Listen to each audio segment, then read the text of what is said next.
Hi, everybody. This is Silvio Canto in Dallas, Texas, on Wednesday, January the 18th, and welcome to our commentary. We're going to talk a little bit today about this document back and forth between Biden and Trump as to who has a better argument or who's got more to lose. And I've got a couple of ideas I want to share with you, and I like to do that as well. Let me refer you, though, to my post over at the American Thinker today when I'm talking about the situation in Afghanistan, where so many young women in Afghanistan, the new government in Afghanistan, the new Taliban, I guess that's who they are, has pretty much destroyed any opportunities for young women to go to school or to get an education. So all these young girls who are going to school or going to college, they're not going to be able to do that. So as a consequence, what many of these young women are doing, or women in general are doing, is they're taking advantage of online programs. Now, I don't know how long that's going to last, but they're doing that right now. And I think this is a real shame of the way we left Afghanistan. One of the tragic consequences of our departure from Afghanistan is that we left all these women behind and all these young girls who are not going to be able to get an education. I understand that there are limits to what we can do, and we didn't go into Afghanistan to give women the opportunity to have an education. It was terrorism why we went in. We wanted to replace the government that had taken over in Afghanistan, and I understand that.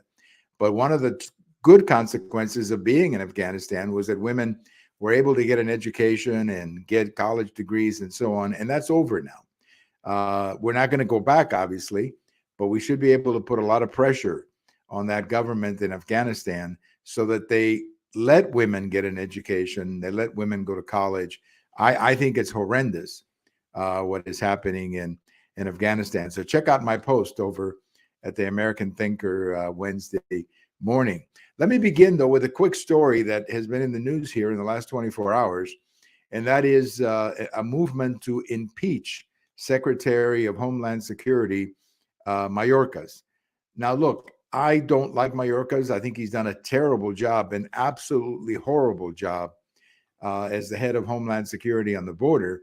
But I think impeaching him is going to be wasting a lot of resources at a time when the Congress, frankly, has bigger fish to fry, bigger investigations to get into, and to tie up the Congress in an impeachment of Mayorkas, while it may be satisfying to some of us, may not be the best use of our resources. I think what we have to do is we have to keep talking about the horrible job that he's doing and hope that all the talk and bringing him in front of the Congress and having him answer questions in front of the Congress, I think hopefully that will send a message to the White House that they have to call on Mayorkas to resign.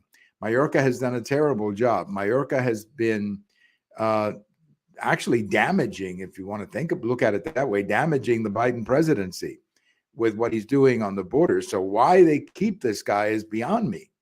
But anyway, impeaching him might be fun, might be interesting, but I think we're better off forcing him to resign or having the kind of backlash that many Democrats privately call on him to resign. I don't think that's that difficult to do, by the way, because I think a lot of Democrats, as we just saw with the mayor of New York who was down in El Paso, I think a lot of Democrats are getting fed up with the border because it's starting to hurt them politically, as we are seeing in New York and in South Texas. Many of those counties and leaders in South Texas are Democrats, and they're not having any fun with the situation on the border.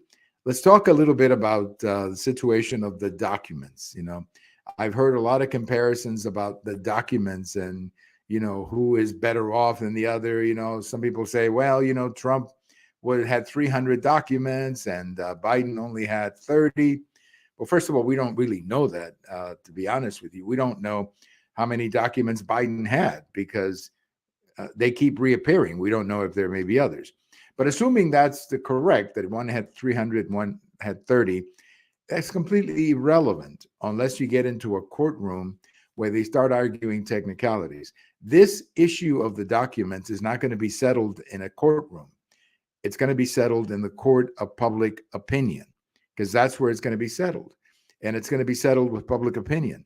Voters who are going to look at this and ask themselves, some very honest questions. Number one, why are they going after President Trump? Why did they send the FBI to President Trump's home, but they didn't do anything to Hillary Clinton?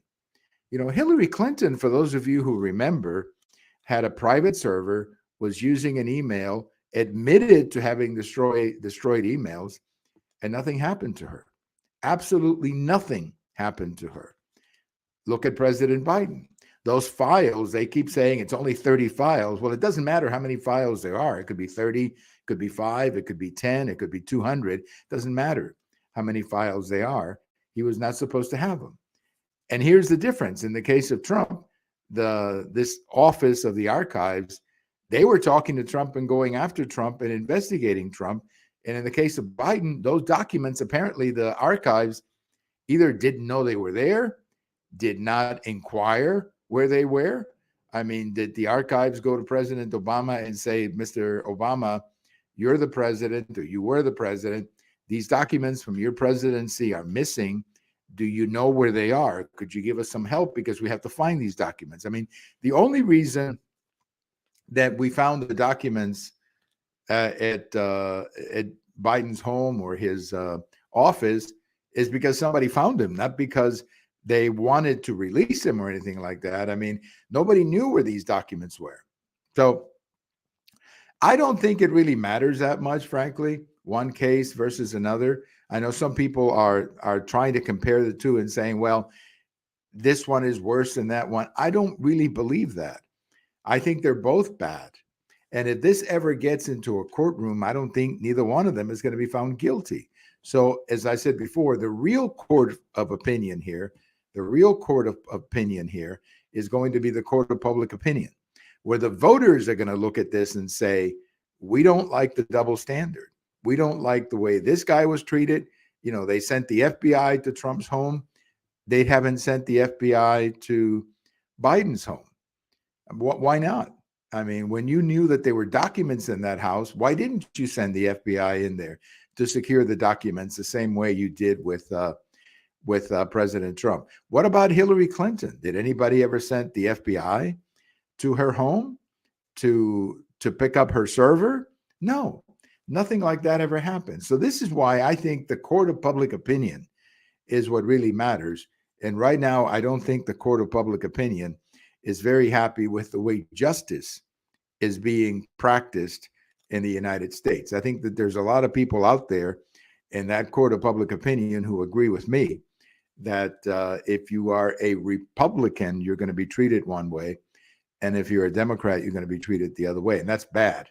That is a bad thing for our justice system, because, you know, when you have the feelings that you have a different set of justice for one group or another, that's extremely poisonous. That's extremely poisonous. And that's how you get a lot of angry voters who don't think that justice is being applied, if you will, in a fair and balanced way to everybody. So that's the court of public opinion that I think the Democrats have to worry about, not these differences between the two cases, differences that I think are fairly technical and not much more than that. So court of public opinion, in my opinion, that's where this issue is going to be settled. And in the court of public opinion, I don't think the Democrats are winning right now with this issue.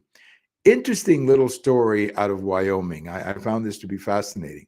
The state of Wyoming. Now, Wyoming is a beautiful state, but doesn't have a lot of population. I think they've got, I don't know what the population is, but it's not a big state. I think they have 3 or 4 electoral votes. So it's not a big state, but you know, it is an important state in that part of the country. And they've decided to ban electric cars after 2035 or 2025 or something like that. And their argument is that they want to protect their fossil fuels industry. And you wonder how many more states are going to start doing something similar, particularly if you have a big fossil fuels industry or gas or whatever in your state. You have to begin to wonder when that's going to happen in other states. You take a state like Pennsylvania with a huge fracking industry. You take a state like West Virginia with a huge coal industry. You have to begin to wonder, when are those states going to say, hey, we're going to protect our resources, we're going to protect our industries, and we're not going to allow the sale of electric cars? I mean, it's an interesting observation. It's an interesting change, what they're doing in Wyoming. And you have to wonder if it's going to take off and go to other states as well. One note that you may have seen in the news about China. China is having a lot of problems right now. A lot of people are sick with COVID. They're also dying in big numbers. But some news out of China that should not surprise anybody who's been following China for the last 40 or 50 years. I mean, I don't consider myself an expert on China, but, obviously you follow the news in China, I suppose, in the regular news. And one of the things that is happening in China is that their population is shrinking. Now, they still have 1 billion people, but their population growth is shrinking. And it's shrinking because of the way they decided to manage population growth. You remember when they had the one baby policy, and they would do all kinds of things to women if they were pregnant for the second time. I mean, it became illegal to have more than one baby. Well, and then, of course, they had the other problem, too, where they would favor boys. So not only do they have a demographic problem, but they have a real, imbalance between young men and young women. And this is happening in China at a time when they have a lot of other problems. So it's an interesting note to me, because what it says is that if you mess with Mother Nature is going to come back and bite you. And that's what I think is happening in China with their crisis, their demographic crisis, where their population is shrinking. There are simply too many older Chinese and not enough younger Chinese to support those older Chinese. It's a fascinating thing happening in China. They have a lot of other problems as well, of course, with COVID. And there's also, I've talked to friends who are familiar with China, and they say that, China is really two different countries. You've got the coast, which is very modern, all those high building, what are they called? Skyscraper type buildings. But then when you go to the interior of China, not much progress. People living not much different than they did 40 or 50 years ago. So China has some problems. China has some problems, and how they cope with those problems is going to be a big challenge to the political elites who run that country. Well, let me tell you goodbye today by remembering Curt Flood. Curt Flood was born on this day in 1938.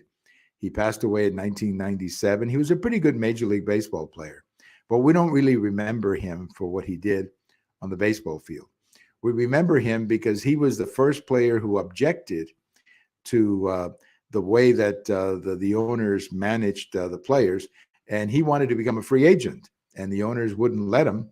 So he did not accept the offer from his team, and he went to the courts. Eventually, he won in the courts a few years later, but of course, his career was pretty much over by the time that he won. And what I said about winning is that he was the one person responsible for winning the free agency that has allowed players to negotiate with teams after 5 years. For the first 5 years, they belonged to whatever team brought them up, but after 5 years or 6 years, they can negotiate whatever the contract they want. The reason that is the way it is right now in baseball is because of Curt Flood, who was willing to take a bullet, if you will, for the union and go out there and say, no, I don't accept the situation. I want to be able to play for whatever team I want.